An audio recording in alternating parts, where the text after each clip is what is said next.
How to convert an image to a PDF on an iPhone. Hello everyone. In this video, I will show you how to convert an image to a PDF on an iPhone. First, open the Photos app on your iPhone. Now select the image that you want to convert into a PDF. You can even select multiple images.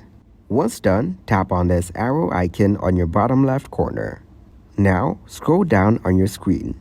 Select the print option from here. Here, you can see that all of your selected images have been converted into different pages of PDF. Tap to open the first image from this file. As you can see, your PDF has been generated. Scroll down the file to see all of your selected images. After that, tap on the arrow icon from the bottom left corner. Here, select the option of Notes.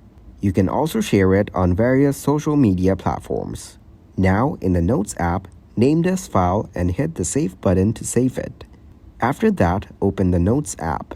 Here, you will find the PDF file you have just generated. Tap to open it and use it wherever you want.